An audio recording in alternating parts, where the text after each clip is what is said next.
So here's what I'm thinking about this morning.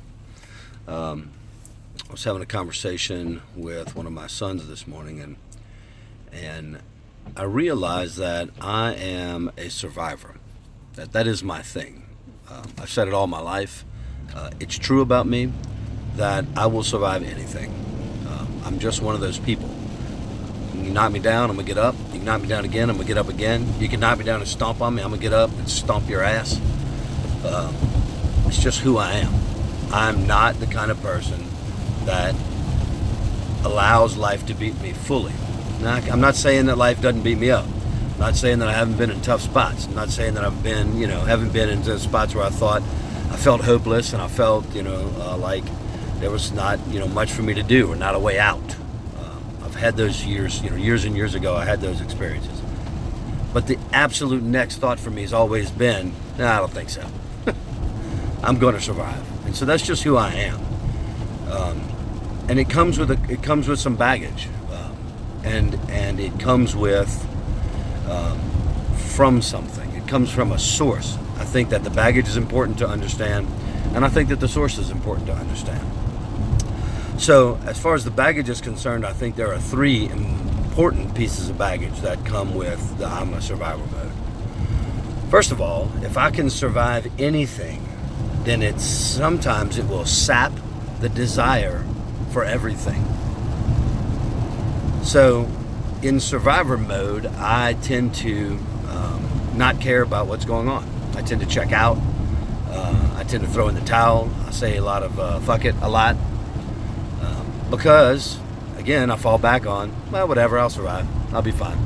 Whatever happens, I'll get through it. And that was a real killer for me when I was young. I mean, that was a prevailing thought that really controlled a lot of what I did when I was young, and in fact, made it very difficult at times for me to be successful, for me to hit targets, or me to have achievements, because when it would get tough or when it would get difficult, I would check out. I'd be like, oh, this is hard. Well, I'm just going to quit and survive. I don't care. I mean, literally, that may have started unconsciously, but I had those conscious thoughts like, man, this is really hard to do. I think I'm just going to quit, because who cares if I do or don't? Because I'm going to be fine. And I guess that was okay when I was 18 or 17 or 19. And it got less okay when I was 25, and it got to be too much when I was 29 and I started back at school. And I realized that was something that was holding me back. The number two kind of baggage that comes along with I will survive everything is that it's a disconnecting feeling. It's a disconnecting thought. It disconnects me from reality. It disconnects me from my life, from the people around me. I will survive is an I statement. It is like the consummate I statement, which leads me to the third piece of baggage, which is that thinking in that way, feeling that way, at the end of the day, has made me a very, very selfish person at times in my life. Not selfish like I'm going to hold on to all the stuff and I don't care about you, but selfish like I'll be fine, I'm going to survive, and I get to feeling good about that, and then I forget about the people in my life. Like, well, everybody's not built that way. Not everyone has the ability to survive anything. And so even though I may survive and I may be fine, and the stuff may bounce off me like Teflon, the struggles and the difficulties don't bounce off of the people in my life. My children, my wife, my ex-wife, my family, and my friends. I mean, I have repeatedly through life, and not so much recently, but repeatedly through life, made decisions based on this survival instinct that I have, that have cost me, and cost my friends and loved ones, the people that I love, have cost them, dearly, real cost, actual life cost. And yet, I say things like, I'm a survivor and I'll survive anything, and I'll get up and stomp the shit out of you if you mess with me, as a powerful thing, right? I've adopted this in my life as a powerful statement, a powerful story about who I am.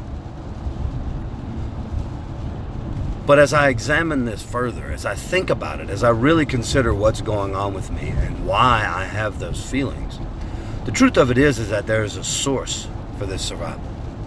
There's a source there's a reason, a progenitor, a moment where, or a extended moment where I had to learn to live that way in order to feel okay. And that for me was my childhood. I'm not going to get into my childhood and the difficulty of my childhood and my parents. I'm sure I will at some point, but I'm not going to do that today on this post. But we'll suffice it to say that I had a very, very abnormal childhood that didn't include a ton of nurturing. and because it was abnormal, and because there wasn't a ton of nurturing, and because it was so unsafe, unsecure, as a little person, I decided to keep the world at bay. I decided to keep the world at arm's length or arm's distance, and make it so that if anything happened that didn't go my way, if anything happened that didn't go the way that I wanted it to, or the way that I needed it to, or the way that it should, like just the way that things should go, well, it'd be fine because I would survive. I would survive.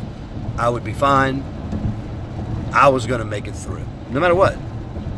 I mean, I remember as a child thinking, well, if my mom dies, or, if I don't see dad again or whatever, then, well, I'll make it through. I'd go to my aunt's house, or go to my grandmother's house, and they're stable and loving and wonderful people, and I'll hang out with them. And it'll be fine. I'll just move on, And I had those conscious thoughts, and those thoughts have bled over into my adult life.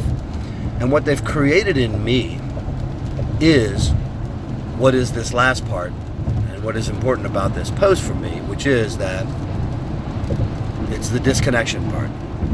It's the part where I disconnect from my own targets, my own desires, my own achievements. As I sat down at the end of 2018 and wrote down where I was today, and wrote down where I wanted to be at the end of 2019, one of the things that came up for me is that I get disconnected from targets. When I get a little success, I back off.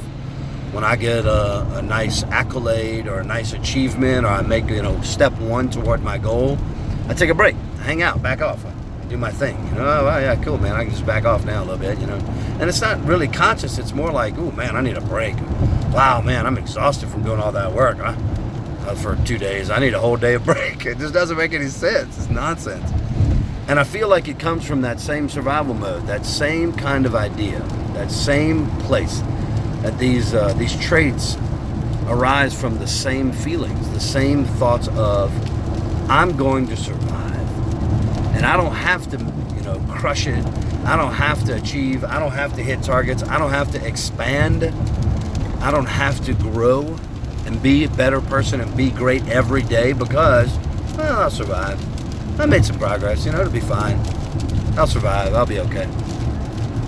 And so this survival mechanism, this survival ability that's been and still will be a strength in my life, and will continue to be a strength in my life, I'm just learning more about it. I'm learning more about how there's a negative connotation to it. There's a negative aspect to this survival mode. There's a negative aspect to me getting into survival mode and selling myself short in terms of my expansion and growth and my ability to hit the targets that I want to hit in a timely fashion. And so that's my thought for the day, is embrace those parts about me that are wonderful and powerful and strong, and be honest about the negative parts of them. Be honest about what it is, the negative connotations of those things, and to be cognizant of that so that they don't sneak up on me. So, anyway, I hope you guys have a wonderful, wonderful January 3rd, and we will talk to you tomorrow. Thank you.